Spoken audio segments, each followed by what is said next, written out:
คณะตำบลสันปุเรยเขต2พร้อมคณะศรัทธาภายในภายนอกร่วมกันบูรณะปฏิสังขรณ์วิหารของวัดชัยสถานป่าเศร้าน้อยกำหนดการเริ่มบูรณะตั้งแต่29ธันวาคมพุทธศักราช2566ถึง1เมษายนพุทธศักราช2567ขณะนี้ได้เริ่มงานบูรณะปฏิสังขรณ์วิหารบางส่วนท่านผู้สนใจที่จะร่วมบุญร่วมกุศลติดต่อสอบถามรายละเอียดที่จะเป็นเจ้าภาพและร่วมทำบุญได้ที่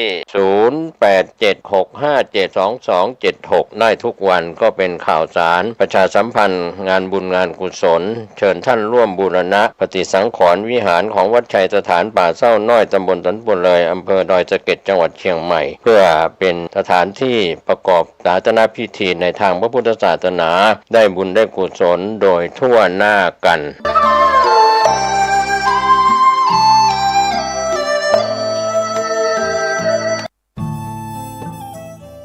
ท่านกำลังติดตามรับฟังสถานีวิทยุกระจายเสียงพระพุทธศาสนาแห่งชาติและสังคม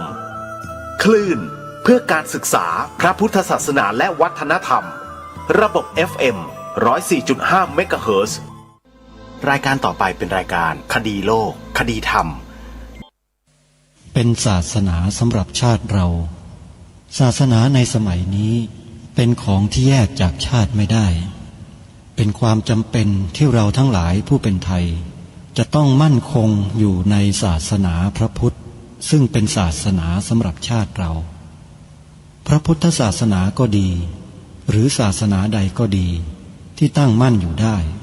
ก็ด้วยความมั่นคงของผู้เลื่อมใสตั้งใจที่จะรักษาและข้าพเจ้าพูดทั้งนี้ก็เพื่อชักชวนท่านทั้งหลายอย่างเป็นเพื่อนไทยและเพื่อนพุทธศาสนิกชนด้วยกันทั้งนั้นเพื่อความมั่นคงแห่งพระพุทธศาสนาข้าพเจ้ารู้สึกว่าได้ทำหน้าที่สมควรแก่อุปถัมภ์พระพุทธศาสนาเราจะตั้งใจรักษาศาสนาของเราด้วยชีวิตและถ้าท่านตั้งใจจะช่วยข้าพเจ้าในกิจอันใหญ่นี้แล้วก็จะเป็นที่พอใจข้าพเจ้าเป็นอันมากเพราะฉะนั้นเป็นหน้าที่ของเราทั้งหลายที่จะช่วยกันบำรุงรักษาพระพุทธศาสนาอย่าให้เสื่อมสูญไปการที่จะบำรุงพระพุทธศาสนาเราต้องรู้สึกก่อนว่าหลักของพระพุทธศาสนาคืออะไรเราจะถือว่าเราเป็นไทยด้วยกันหมดเราจะต้องรักษาความเป็นไทยของเราให้ยั่งยืนเราจะต้องรักษาพระพุทธศาสนาให้ถาวรวัฒนาการอย่างที่เป็นมาแล้วหลายชั่วโคตรของเราทั้งหลาย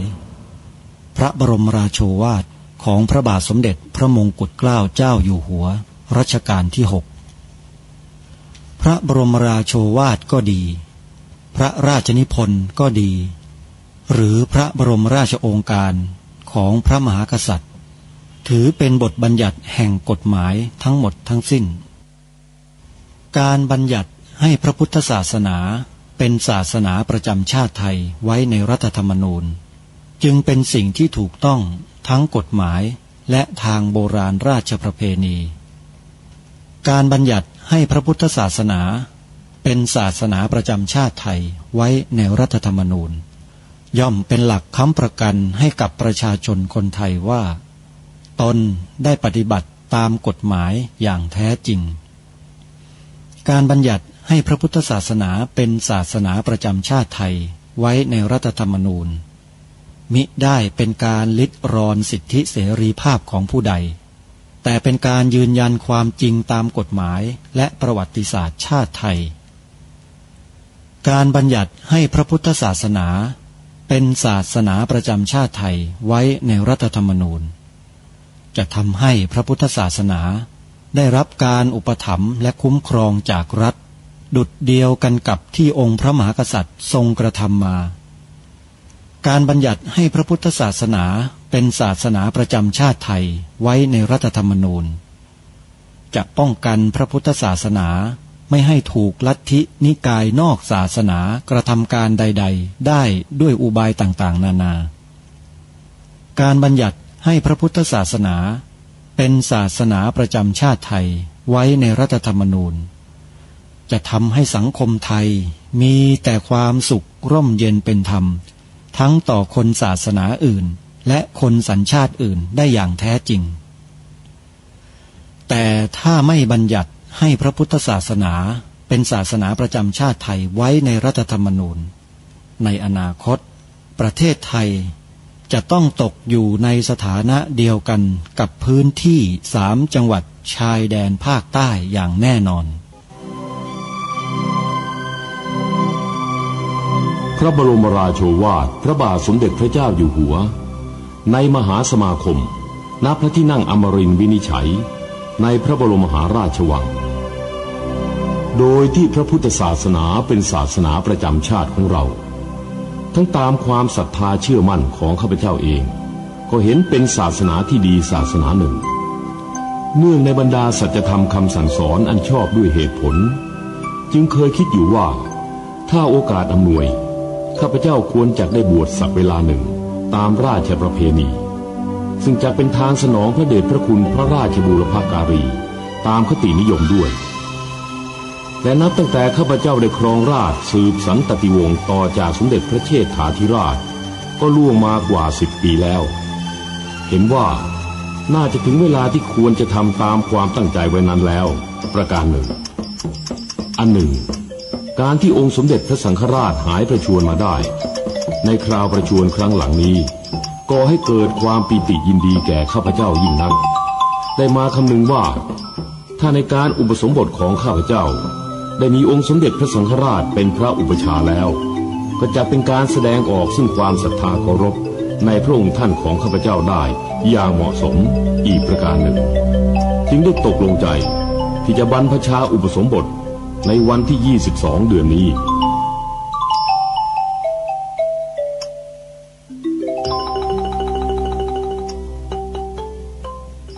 และวันเสาร์อาทิตย์ทางสถานีวิทยุแห่งนี้ท่านสามารถใช้โทรศัพท์มือถือระบบ Android ดาวน์โหลดแอปพลิเคชันที่ชื่อว่าวิทยุพุทธศาสนาทั่วไทยเพื่อติดตามรับฟังรายการคดีโลกคดีธรรมผ่านทางแอปพลิเคชันดังกล่าวนี้ได้ในวันหนึ่งทางแอปพลิเคชันรายการคดีโลกคดีธรรมออกอากาศอยู่ถึง5 เวลาแต่ละเวลานั้นสถานีวิทยุพระพุทธศาสนาแห่งชาติคลื่นต่างๆนำไปออนแอร์ออกอากาศต่างเวลากันดังนี้เวลา 9 นาฬิกาสถานีวิทยุที่ออกรายการคดีโลกคดีธรรมผ่านแอปพลิเคชันนี้ก็คือวัดหนองกาย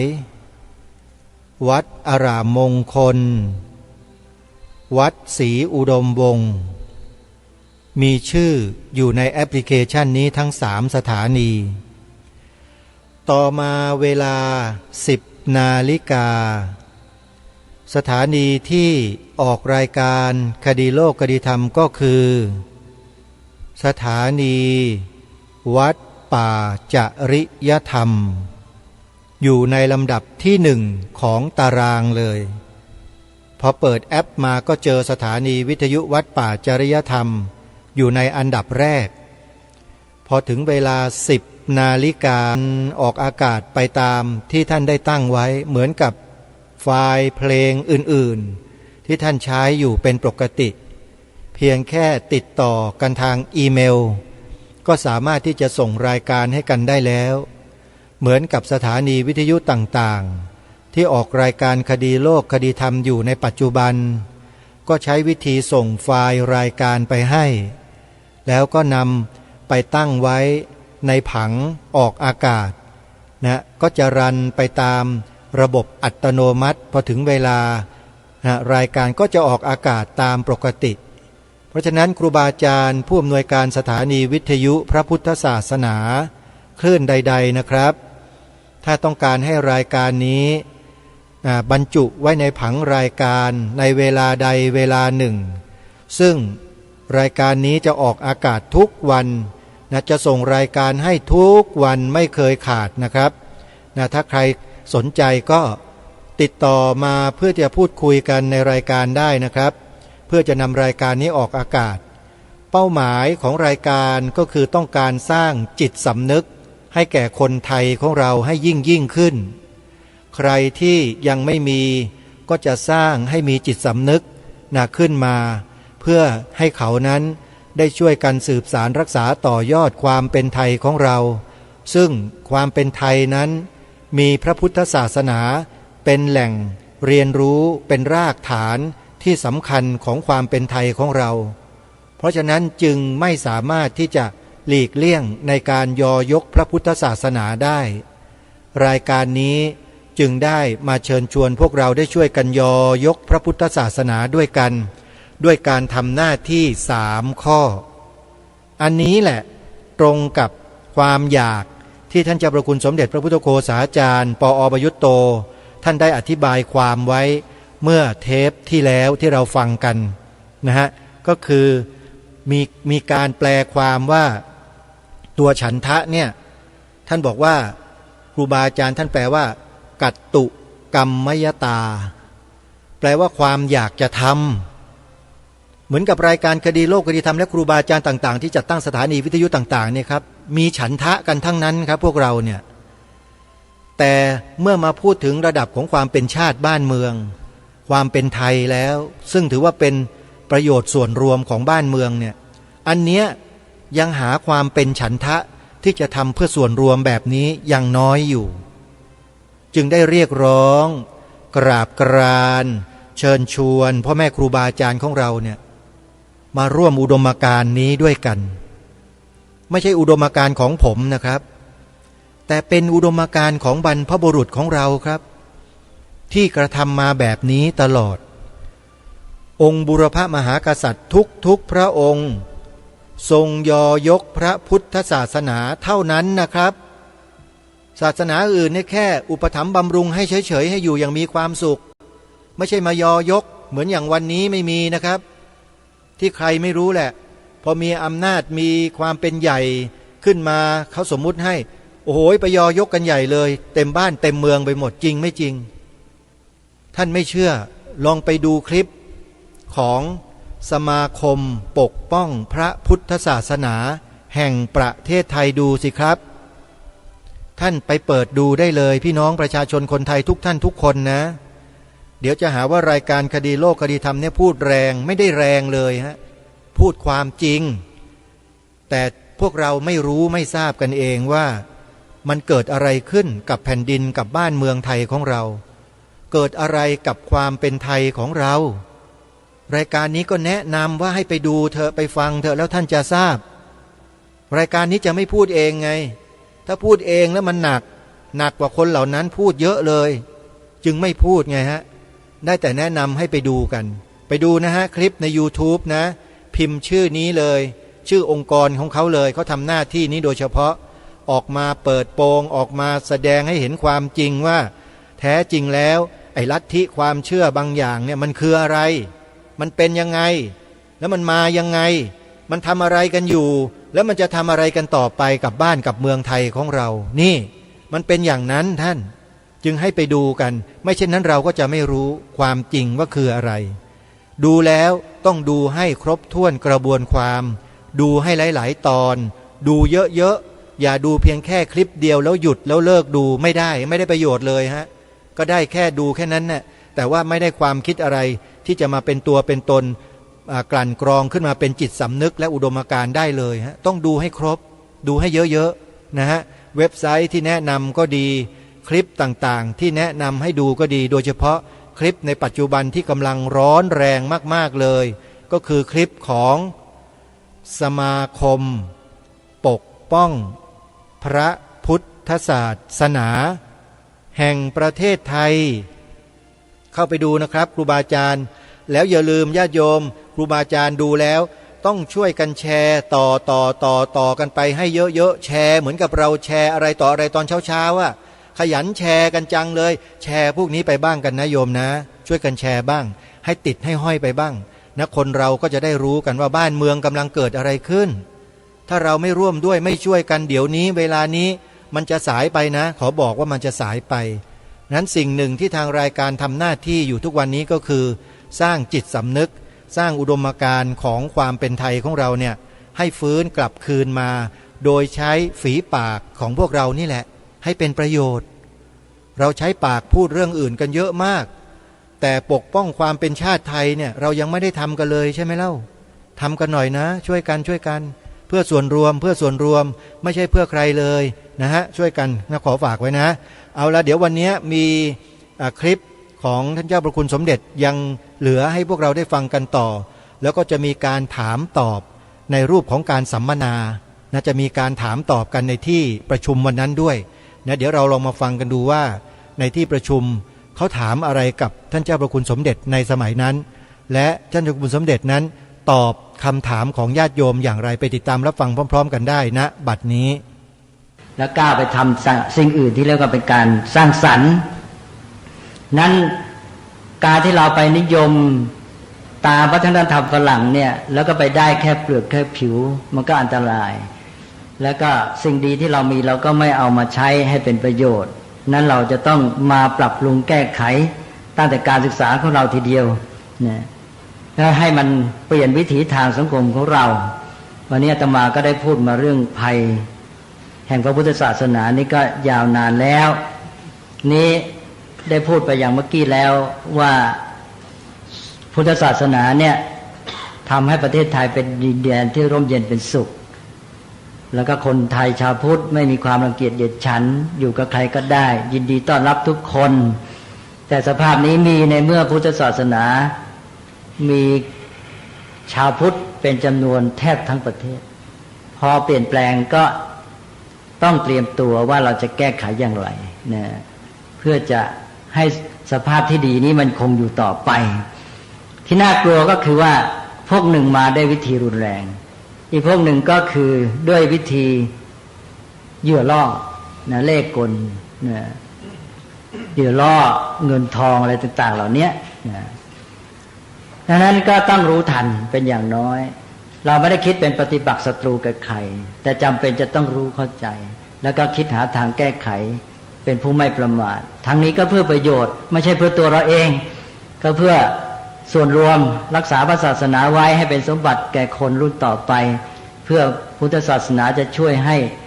คนไทยมีธรรมะที่จะอยู่ร่มเย็นเป็นสุขถ้าแผ่ไปได้ทั่วโลกก็อยู่ร่มเย็นเป็นสุขด้วยเพราะคนที่เป็นชาวพุทธเนี่ยเห็นอยู่แล้วไม่รังเกียจใครอยู่กับใครก็ได้แต่ทีนี้ถ้ามันประมาทมันก็เลยลืมตัวไปมันก็เลยกลายเป็นไม่เอาใจใส่ละเลยสิ่งที่ควรแก้ไขป้องกันก็เลยไม่ทำอันนั้นก็พร้อมกับคุณธรรมความดีงามที่มีเมตตากรุณาก็อย่าลืมว่าจะต้องมีปัญญาด้วยปัญญาตั้งแต่รู้สถานการณ์รู้เข้าใจว่าอะไรเกิดขึ้นแล้วก็ไม่ประมาทนะรู้เข้าใจมีปัญญาแล้วก็ไม่ประมาทแล้วทำการไปด้วยจิตที่เที่ยงตรงสงบนะเราไม่ได้ทำด้วยกิเลสแต่ทำด้วยปัญญาและความปรารถนาดีเพื่อประโยชน์แก่คนเพื่อนมนุษย์แก่สังคมประเทศชาติไทยและก็ทั้งโลกก็คิดว่าพูดมามากพอแล้วก็ขออนุโมทนาทุกท่านและขอจงได้มีกำลังกายกำลังใจกำลังปัญญาและกำลังความสามัคคีที่จะช่วยกันรักษาพระพุทธศาสนาไว้โดยเรียนรู้เข้าใจได้ตนเองไม่ใช่รักษาเฉยๆรักษาที่แท้ก็คือเรียนรู้เข้าใจและนำมาประพฤติปฏิบัติแล้วก็ทำให้ลูกหลานได้เรียนรู้เข้าใจด้วยเพื่อให้ธรรมะเนี่ยออกผลสู่ชีวิตจริงจะได้รักษาสังคมประเทศชาติสืบต่อไปก็ขอให้ทุกท่านเจริญด้วยจตุรพิทพรชัยทั่วกันขออนุโมทนาทุกท่านเถิดคือต้องขอกราบพระเดชพระคุณที่ได้กรุณาเมตตาบรรยายไม่ทราบว่าเนื่องจากเป็นรายการลักษณะเสวนาไม่ทราบว่าจะมีท่านผู้ใดอยากจะถามปัญหาหรือว่าอะไรพระคุณเจ้าไหมครับคิดว่าท่านคงจะพอจะตอบได้เท่าที่มีเวลาเล็กน้อยครับเชิญครับหมอ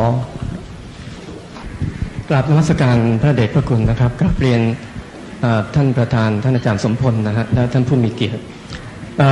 ผมเคยพูดคุยกับเพื่อนๆบางคนนะฮะที่เป็นกัลยาณมิตรกันก็เรามองเห็นว่าจุดหนึ่งที่ชาวพุทธขาดเนี่ยนะครับก็คือองค์กรอะไรสักอย่างหนึ่งซึ่งเป็นตัวแทนของชาวพุทธที่จะเป็นปากเสียงให้ชาวพุทธได้อย่างมีประสิทธิภาพนะเราจะเห็นว่ามีองค์กรพุทธศาสนาต่างๆเนี่ยมากมายจำนวนค่อนข้างมากแต่เรามองไม่เห็นองค์กรไหนซึ่งทำหน้าที่เป็นคล้ายๆองค์กรกลางๆซึ่งจะเป็นเวทีกลางที่จะให้ผู้แทนขององค์กรต่างๆหรือชาวพุทธจากกลุ่มต่างๆชมรมต่างๆเนี่ยนะครับได้มานั่งคุยกันเสวนากันเพื่อหาแนวทางที่จะได้มีการปฏิบัติหรือมีการดำเนินการคล้ายคลึงกันในยามที่ทุกๆฝ่ายนี่ก็เห็นว่าภัยต่างๆเนี่ยมากมาย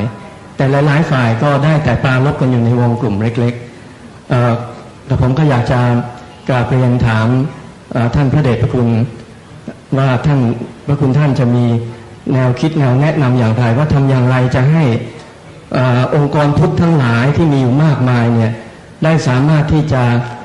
มารวมกันประสานกันไม่ได้หมายถึงการหลอมรวมนะครับหมายถึงการประสานร่วมกันที่จะมานั่งคุยกันเพื่อช่วยกันหาหนทางที่จะต่อต้านภัยอันนี้และอีกประเด็นหนึ่งที่กระผมอยากขออนุญาตฝากกราบเรียนถามในที่นี้เลยก็ที่คุยกันกับเพื่อนๆเนี่ยนะครับในแง่ของว่าพระพุทธเจ้านี่ก็ได้ตรัสไว้ชัดเจนว่าพระพุทธศาสนาเนี่ยจะอยู่ได้ด้วยพุทธบริษัททั้ง4นะครับซึ่งปัจจุบันก็คงจะหมายถึงในฝ่ายพระสงฆ์ฝ่ายหนึ่งแล้วก็ฝ่ายคฤหัสถ์อุบาสกอุบาสิกาอีกฝ่ายหนึ่งนะครับทำไมถึงจะเป็นไปได้ไหมครับว่าในอนาคตเนี่ยน่าจะมีนอกเหนือจากว่าองค์กรกลางๆสำหรับกลุ่มพุทธบริษัทกลุ่มชาวพุทธเนี่ยนะครับที่จะมารวมกันบ้างแล้วเนี่ยจะมีในลักษณะของสำนักชาหรือสภาชาวพุทธได้ไหมครับที่จะรวมทั้งสมรสติกำลังปัญญาจากท่านพระสงฆ์ผู้ปฏิบัติดีปฏิบัติชอบทั้งหลายและก็ทางฝ่ายฆราวาสด้วยที่จะมาช่วยกันกำหนดโชคชะตาทิศทางของพระพุทธศาสนาในประเทศก็มีอยู่2ประเด็นที่พวกผมก็เคยคุยกันนะครับอันหนึ่งก็คือคล้ายๆองค์กรกลางของกลุ่มชาวพุทธอันที่2ก็คือลักษณะของสมัชชาชาวพุทธที่รวมทั้งฝ่ายสงฆ์และฝ่ายฆราวาสกราบขอความเมตตาจากพระคุณพระเดชพระคุณช่วยกรุณาให้ความเห็นด้วยครับเจริญพรอันนี้ที่จริงก็อยู่ในที่อาตมาคิดจะพูดเหมือนกันคือชาวพุทธเนี่ยไม่รู้จักรวมตัวกันคือเป็นปัญหาอย่างหนึ่งเป็นภัยภายในเหมือนกันเราไม่เคยกับการทำงานแบบนี้นั่นก็เลยเป็นความบกพร่องที่สำคัญและความอยู่สบายก็เป็นเหตุหนึ่งที่ทำให้ไม่รู้จักรวมตัวเวลามีภัยอันตรายขึ้นมาจึงจะรวมตัวกันได้ทีหนึ่งอย่างประวัติศาสตร์ไทยเนี่ยเวลาถูกต่างประเทศยกกองทัพมาลุกรานอย่างเงี้ยก็จะรวมตัวกันได้ทีหนึ่งลุกขึ้นต่อสู้ศัตรูพอศัตรูกลับไปแล้วก็ทะเลาะกันเองต่อไปอันนี้ก็เป็นเรื่องที่เป็นมาเรื่อยๆอันนี้ทำไงเราจะเดินหน้าต่อรวมตัวกันได้ทั้งยามมีภัยอันตรายที่มองเห็นและยามมีภัยอันตรายชนิดมองไม่เห็นเพราะภัยอันตรายมันก็มี2ชนิดนอกจากแยกกันภัยภายนอกภัยภายในแล้วก็คือภัยที่มองเห็นกับภัยที่มองไม่เห็นนี้ภัยที่มองไม่เห็นเนี่ยมันมีตลอดเวลาเราจึงต้องไม่ประมาทอันนี้การรวมตัวก็คือว่าต้องทำตลอดนะเพื่อจะไม่ประมาทพระพุทธเจ้าก็ตรัสอยู่แล้วบอกว่าต้องหมั่นประชุมกันเนืองนิดนี่หลักพุทธศาสนาหนึ่งที่ชาวพุทธไม่ค่อยได้ปฏิบัติคืออปริหานิยธรรมบอกว่า1มันประชุมกันเนืองนิด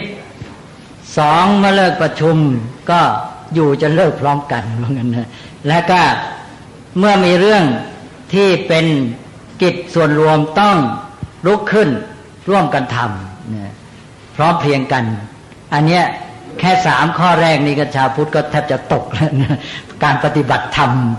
ในข้ออปริหานิยธรรมทำให้เป็นที่ตั้งแห่งความเสื่อมนั่นก็เป็นเรื่องที่คุณหมอเตือนก็ดีแล้วเลยบอนอาตมาว่าอันนี้ตอบยากคือเราต้องเริ่มต้นคำตอบก็คือว่าต้องเริ่มต้นนั่นเองเริ่มต้น การที่จะเริ่มต้นได้เนี่ยก็ต้องมีจุดรวมเหมือนกันนะอะไรมาอาศัยเพื่อเป็นจุดรวมแล้วก็เริ่มขึ้นไปก็ทำแต่ว่าให้มีขึ้นมาให้มีการเริ่มต้นกันแล้วกันข้อสำคัญคือเกี่ยงกันนะนี่เวลามีเรื่องจะต้องทำก็เกี่ยงกันซะอีกก็เลยเวลาจะแก้ปัญหาก็เกี่ยงกันต้องเรื่องคนโน้นคนนี้อะไรเนี่ยซัดกันไปซัดกันมาก็เลยไม่มีการเริ่มแก้ปัญหาใครรู้ปัญหาใครจะทำได้ทำเลยแล้วก็ไม่ใช่รังเกียจผู้อื่นต้องพร้อมที่จะรับความร่วมมือแล้วก็รับการที่ว่าจะมีข้อบกพร่องอะไรต่างๆที่จะแก้ไขด้วยนี่ก็อยู่ที่ว่าตอนนี้ก็คือต้องเริ่มต้นนี่อาตมาว่าอย่างที่ทำนี่ก็ถือเป็นการเริ่มต้นอย่างหนึ่งก็คิดว่าดีแล้วเพราะว่าที่มีการเสวนานี่ก็ถือเป็นการรวมตัวชนิดหนึ่งแล้วนี่ก็ดูว่าเราจะรวมตัวได้ไหมจากที่เนี้ยอย่างที่ทำอยู่ที่เนี้ยเราจะรวมได้เพิ่มกว้างขวางขยายไปไหมแค่ไหนเพียงไรก็อยู่ที่ว่าเมื่อมีการเริ่มต้นจากจุดหนึ่งจุดอื่นก็อาจจะมีการเริ่มต้นแล้วเราจะมาประสานกันยังไงอันนี้คือปัญหาต่อไปแสดงว่าเวลานี้มีแล้วมีบ้างบางจุดที่มีการเริ่มต้นที่จะรวมตัวกันแต่ว่าการรวมตัวนี้ยังเป็นหย่อมๆทีนี้ก็จะต้องมาประสานกันระหว่างหย่อมเล็กหย่อมน้อยนั้นให้มันกว้างขวางออกไปวิธีของคนไทยนี้ถ้าเรามองดูสังคมไทยเดิมเราใช้วิธีเป็นหย่อมๆก็คือชุมชนแต่ละชุมชนพุทธศาสนาที่อยู่ในเมืองไทยเนี่ยอยู่ได้ชุมชนแต่ละชุมชน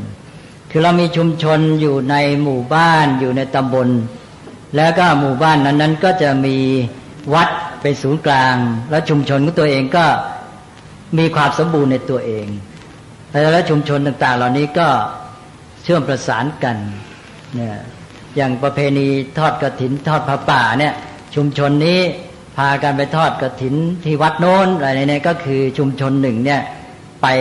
ประสานร่วมมือแสดงน้ำใจต่ออีกชุมชนหนึ่งซึ่งทำกันมาเรื่อยนี่ถ้าตามระบบประเพณีนี้ก็คือว่าเราให้แต่ละชุมชนเนี่ยเข้มแข็งแล้วพุทธศาสนาก็อยู่ได้เองคือเมืองไทยก็อยู่แล้วประเทศไทยก็อยู่กับพุทธศาสนาก็อยู่ด้วยการที่ทำแต่ละชุมชนให้ดีให้เข้มแข็งนี่ปัญหาก็คือเวลาเนี้ยชุมชนแต่ละชุมชนเนี่ยกำลังอ่อนแอกำลังจะสลายตัววิธีของเราไม่ใช่วิธีรวมศูนย์นะเลยมอนวิธีของเราคือวิธีที่ชุมชนย่อยๆแต่ละชุมชนเนี่ยเขาอยู่ได้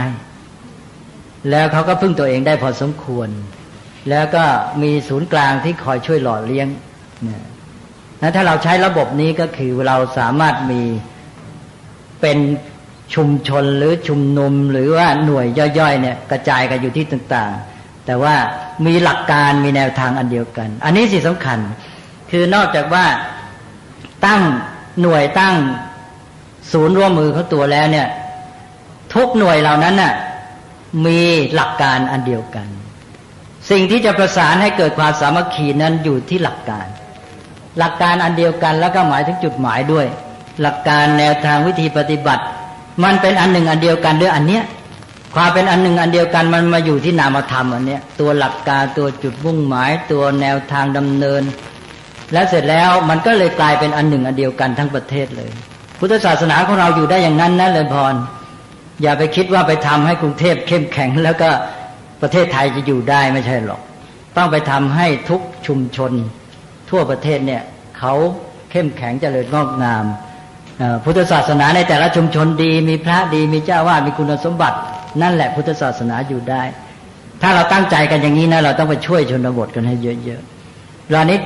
ชนบทสิกำลังสลายระยะที่ผ่านมาเรามีปัญหามากที่ว่ากำลังของชนบทเนี่ยไหลมาสู่เมืองหมดแล้วชนบทก็อ่อนแอเสื่อมโทรมจนกระทั่งไม่มีแรงไม่มีกำลังจะช่วยตัวเองก็กลายเป็นชุมชนพึ่งพานี้ต่อมาก็มีอะไรไปเอื้อไปอะไรแกก็ไปหมดเลยนี่ก็เพราะว่าอ่อนแออยู่แล้วก็ไม่มีภูมิต้านทานเรียกแรงกำลังใครมาไม่ดีก็ล่อไปได้เลยเพราะนั้นก็อันหนึ่งที่จะต้องคิดก็คือว่าทำไงจะมีเนี่ยชุมชนที่มีความเข้มแข็งอยู่ในแต่ละหน่วยกระจายกันไปแล้วมีความเป็นอันหนึ่งอันเดียวกันด้วยหลักการแนวทางอันเดียวกันชุมชนของเราเมื่อเป็นชุมชนพุทธเนี่ย เช่นว่ามีวัดเป็นศูนย์กลางพระก็มีพระธรรมวินัยเป็นหลักนะชุมชนก็มีเรื่องบุญเรื่องกุศลนะและความเชื่อในทานศีลภาวนานะก็รักษาชุมกุศลนะและความเชื่อในทานศีลภาวนานะก็รักษาชุมชนนั้นไว้ฟังพระสอนก็ดำเนินชีวิตได้ถูกต้องมันก็อยู่ในศีลในธรรมก็สังคมก็ร่มเย็นเป็นสุขนะอันหนึ่งก็ถ้ามองในแง่นี้ก็คือว่าในศูนย์กลางเนี่ยเมื่อเราตั้งหน่วยอะไรขึ้นมาทำงานกันทางศาสนาแล้วสิ่งหนึ่งที่ต้องคิดก็คือทำไงเราจะเอื้อไปสู่ชนบทต่างๆที่กำลังถอยร่นกำลังเสื่อมทั้งทางศาสนาและทางด้านทางโลกหรือว่าทางด้านทุกอย่างแหละเศรษฐกิจสังคมอะไรต่างๆกำลังจะสลายหมดแต่ถ้าเขาเห็นคุณค่าเห็นประโยชน์เขาก็จะต้องรักษาไว้นี่ในอดีตมันชัดเจนวัดเป็นศูนย์กลางเป็นแหล่งการศึกษาเป็นที่รวมอะไรทุกอย่างกิจกรรมของชุมชนก็อยู่กันที่นั่นหมดนั่นก็เขาก็ต้องรักษาเอาไว้นะพระเป็นผู้นำพระเป็นผู้ให้ความรู้เป็นแทบจะทุกอย่างของเขาฉะนั้นเราจะต้องฟื้นฟูประเทศไทยด้วยการไปฟื้นฟูชุมชนชนบทหมู่บ้านแล้วก็ให้เขาอยู่โดยมีหลักให้พร้อมเนี่ยทั้งวัดทั้งบ้านให้มีการประสานร่วมมือกัน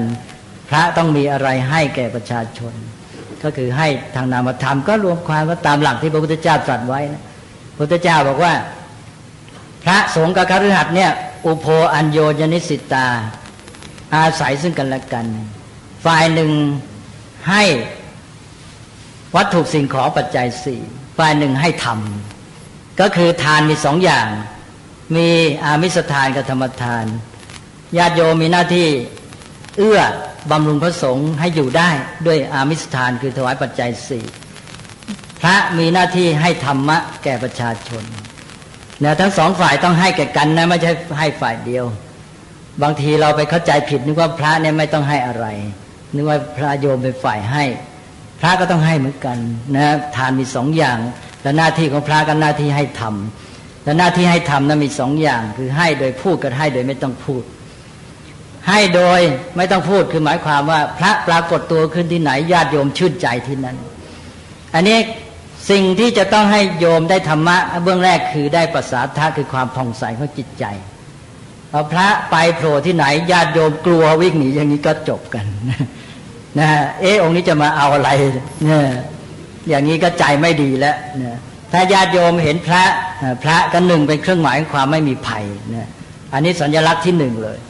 พอเห็นพระที่ไหนหมดภัยที่นั่นสบายใจเลยเนี่ยโยมไปชนบทไปป่าไปดงกำลังกลัวภัยอันตรายพอเจอพระธนละใจโล่งชื่นใจสบายโบราณก็บอกลงนั่งยกมือท่วมหัวเลยบอกหมดแล้วไม่มีภัยอันตรายเพราะฉะนั้นพระของเราเนี่ยเป็นสัญลักษณ์ของความไม่มีภัยต้องรักษาไว้ให้ได้แล้วต่อมาก็เป็นที่มาของความเลื่อมใสตื่นขึ้นมาแต่เช้าก็จะประกอบอาชีพการงานเตรียมตักบาตรและเห็นพระเดินเป็นแถวลัดทุ่งนามาฟ้าส่องแสงพระอาทิตย์แดดส่องจีวรนะสะท้อนเป็นแสงสีทองนะญาติโยมเห็นพระเดินเป็นแถวมาก็จิตใจสบายแช่มชื่นมีปิติอิ่มเอิบใจได้ตักบาตรอะไรเงี้ยนะอันนี้เป็นเรื่องหล่อเลี้ยงทีนี้พระไปในพิธีอะไรปรากฏขึ้นมาก็มีท่าทางมีความสงบสำรวมทำให้ญาติโยมมีจิตใจชื่นบานอันนี้ที่เรียกว่าให้ทำโดยไม่ต้องพูดทีนี้ถ้าตัวมีความสามารถก็พูดธรรมะให้สั่งสอนในเรื่องทานศีลภาวนาหลักการดำเนินชีวิตการปฏิบัติดีปฏิบัติชอบก็ได้สองชั้นนี้ตอนนี้ให้ทำโดยพูดก็ไม่ค่อยจะมีให้ทำโดยไม่ต้องพูดก็บางทีก็ให้อื่นแทนอะไรซะนะฮะเพราะนั้นก็โยมก็ลำบากไปด้วยแต่อย่าไปท้อโยมต้องนึกว่านี่พระศาสนาของเราต้องช่วยกันแก้ไขและเหตุที่เสื่อมอย่างนี้ก็เป็นเพราะพวกเราเองด้วยเพราะเราอาจจะไปจับจุดผิดแม้แต่บำรุงผิดที่นะก็เลยทำให้เกิดปัญหาขึ้นมาอีกนั้นถ้าเรารู้เข้าใจนะทำด้วยปัญญามีความไม่ประมาทแล้วจิตเมตตาเจตนาเป็นกุศลแล้วแก้ปัญหาได้ไม่สายเกินไปแต่ถ้าโยมยังไม่ปฏิบัติตามนี้นะยังประมาทอยู่เราไม่เรียนรู้หาปัญญานะจ เจตนาไม่เป็นกุศลอยู่แล้วก็สายแล้วว่างั้นไม่ทันหรอกนั่นก็ขอให้รีบมาช่วยกันแล้วมาตอบซะยืดยาวไปเลยเรื่องก็เอาแล้วให้เริ่มกัน ก็ถือว่าดีแล้วที่เริ่มต้นแล้วก็ประสานกันไปเริ่มผ่อนคือปัญหาของคุณหมออำนาจที่ถามเนี่ยนะครับเราได้ดิสคัสกันเมื่อเสวนาครั้งที่1ผมเคยรวบรวมองค์กรต่างๆที่เกี่ยวกับชาวพุทธได้4 หน้ากระดาษนี่นะครับแต่ว่าก็หาองค์กรหลักไม่ได้ในการเสวนาคราวที่แล้วได้เคยบอกผ่านไปว่ายังยุวพุทธิกาสมาคมเพราะว่าเห็นว่ามีแอคทิวิตี้แล้วมีเป็นองค์กรที่รับรองทางกฎหมายนะครับว่าจะมาช่วยกันรวบรวมได้ไหมเพราะว่าจริงๆแล้วศาสนาอื่นเนี่ยก็มีการบริหารจัดการที่เป็นรูปธรรมที่ชัดเจนแล้วก็แนวทางที่แน่วแน่แต่ของเราไม่มีนะครับทีนี้องค์กรที่จะเป็นหลักจะต้องเป็นองค์กรที่กฎหมายรับรองคนนั้นก็มีอยู่ในองค์กรไม่กี่องค์กรนะครับอันนี้ก็คงต้องขอแรงช่วยกันไม่ทราบทางปรริยนธรรมหรือว่าอะไรมีเชิญครับนมัสการพระคุณเจ้าพระธรรมปิฎกท่านประธานผู้ดำเนินการเสวนากับผมโอฬารอัศวฤทธิกุลกราบเรียนด้วยความเคารพอย่างสูงนะครับว่าผมมีความห่วงใยต่อพุทธศาสนาอย่างมากพุทธศาสนาเราเนี่ยไม่เสื่อมหรอกครับคนทำให้เสื่อมคนที่ไม่เข้าใจเรื่องพุทธและเรื่องนี้เมื่อได้รับฟังจากพระเดชพระคุณแล้วก็อยากจะหาวิธีแก้อยู่ตลอดเวลาไม่ใช่เป็นระยะเวลาเพิ่งคิดเป็นเวลา10 ปีแล้วนะครับอาทิเช่นในต่างจังหวัดวัดไม่มีสมภาร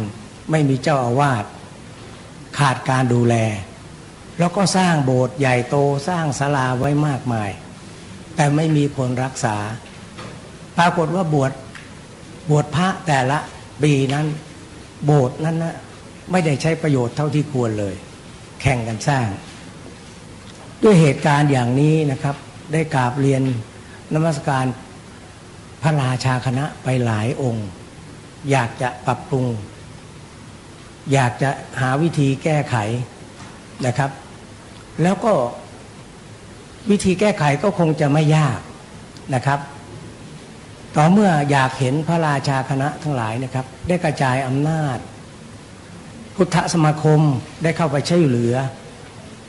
กรมศาสนาต้องทำตัวเป็นตัวอย่างที่ดีเพื่อที่จะให้พุทธศาสนิกชนได้เดินตามให้เยาวชนได้เดินตาม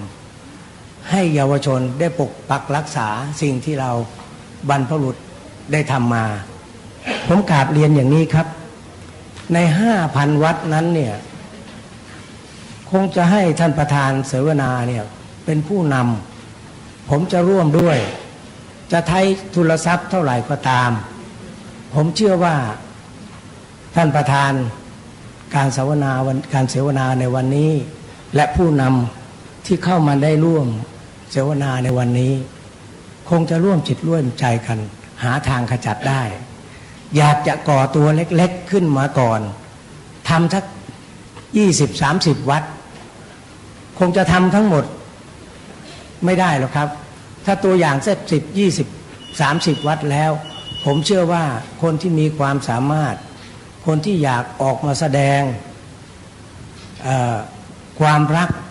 ความเคารพพระพุทธศาสนาคนที่รักพระพุทธศาสนาจะต้องออกมามากกว่าที่เป็นอยู่อย่างปัจจุบันขณะนี้ชาวพุทธเฉยเมยครับอย่างพระเดชพระคุณได้กล่าวมาข้างต้นว่านิ่งไม่ออกความเห็นงั้นด้วยความเคารพว่าผมอยากมีส่วนเข้ามาช่วยเหลือในพุทธศาสนาแล้วก็ในอดีตนั้นอยากกราบนมัสการพระเดชพระคุณเจ้าและท่านประธานและผู้ที่ชาวพุทธศาสนิกชนทุกคนว่าการรักการเคารพอย่างลึกซึ้งนั้น ไม่ใช่เกิดขึ้นมาในวันเดียว ความดีความชั่วไม่ได้เกิดขึ้นมาวันเดียวต้องมีการสะสมเพราะฉะนั้นผมเห็นด้วยกับนโยบายในอดีตนะครับที่มีการบรรพชาเนนบวชเนนและให้เนนนั้นได้ศึกษาเล่าเรียนจนแตกฉานก็จะเข้ามาเป็นผู้นำทางศาสนาในอนาคตในอดีตนั้นผมจำได้ครับว่าพระองค์ใดนั้นข้ามเขตก็จะต้องมีใบสุทธิไปไหนที่ทำไม่ถูกพระซึ่งเป็นสารวัตรก็จะต้องขอตรวจและจับลงโทษได้ถ้าผิดเดี๋ยวนี้หย่อนยานไปหมดอยากจะให้พระเดชพระคุณในฐานะผู้นำทางพระราชาคณะได้โปรดเอาเรื่องนี้เข้ามาดำเนินการใหม่นะฮะดำเนินการใหม่เพื่อให้เข้มแข็งระบบระเบียบต่างๆแล้วก็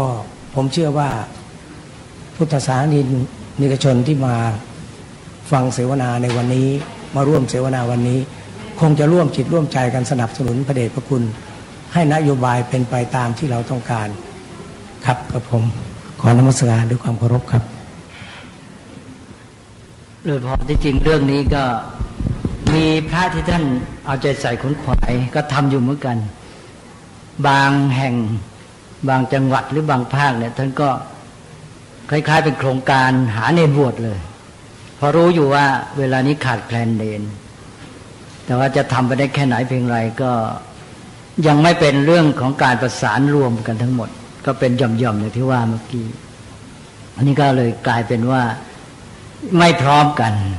มันก็มีวิธีสองอย่างก็คือว่าหนึ่งก็คือจัดสภาพสังคมให้มันเอื้อต่อระบบที่เราต้องการหรือว่าวิธีปฏิบัติอย่างนั้นคือการที่ว่าทำไงจะให้มีเนรบวชได้อีกนะเช่นว่าจัดการศึกษายังไงเพื่อจะให้มีทางให้คนที่เรียนเนี่ยเป็นเนรด้วยอย่างนี้อย่างหนึ่งอีกอย่างหนึ่งก็คือเราหาวิธีใหม่ให้มันเหมาะสมกับสภาพสังคมที่เปลี่ยนไปเนี่ย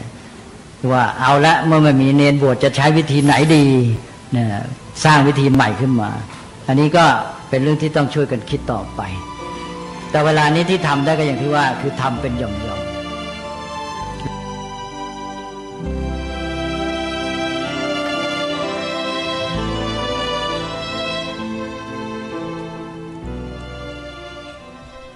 ท่านสาธุชนผู้ฟังทุกท่านมาสู่ช่วงท้ายของเวลา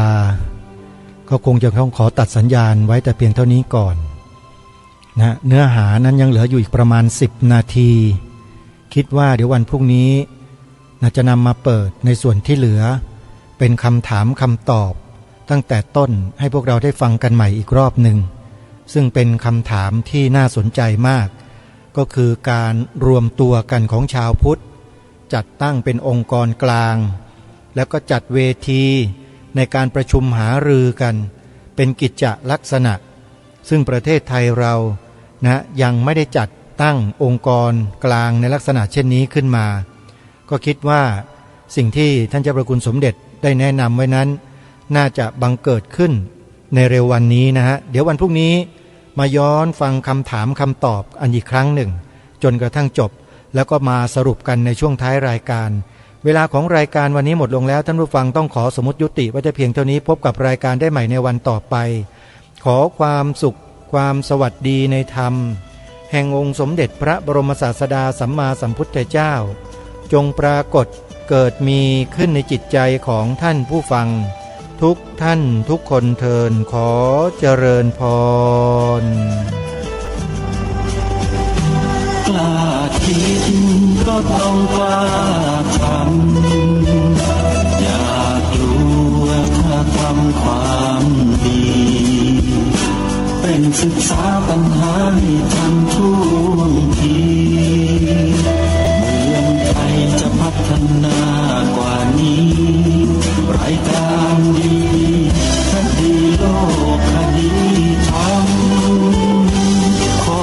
รำพันบรรยายความคิดเครื่องหมายแห่งสีทั้งสามงามถนัดขาวคือบอ สุทธิ์สีสวัสดิ์หมายพระไตรรัตน์และธรรมะคุ้มจิตไทยแดงคือโลหิตเราใสซึ่งยอมสละได้เพื่อรักษาชาติศาสนาน้ำเงินคือสีโสภาอันจอมประชา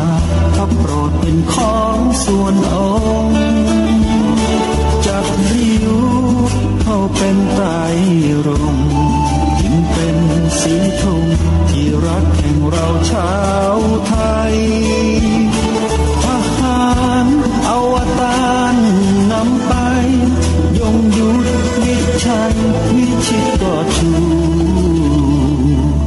เกียรติสยามประเทศไทยที่เจริญมั่นคงมาได้จนถึงทุกวันนี้มิได้เกิดขึ้นจากความหวาดกลัวอย่างคลาดเผาแต่บรรพบุรุษไทยของเราทุกยุคทุกสมัยล้วนแต่มีความกล้าหาญและชาญฉลาดปกป้องเอกราชสร้างชาติให้เกิดความมั่นคงโดยมีธงแห่งพระไตรรัตน์เป็นเครื่องนำชัยจึงเป็นที่มาที่ไปของรายการคดีโลกคดีธรรมกล้าคิดก็ต้องกล้าทำอย่ากลัวถ้าทำความดีเป็นศึกษาปัญหา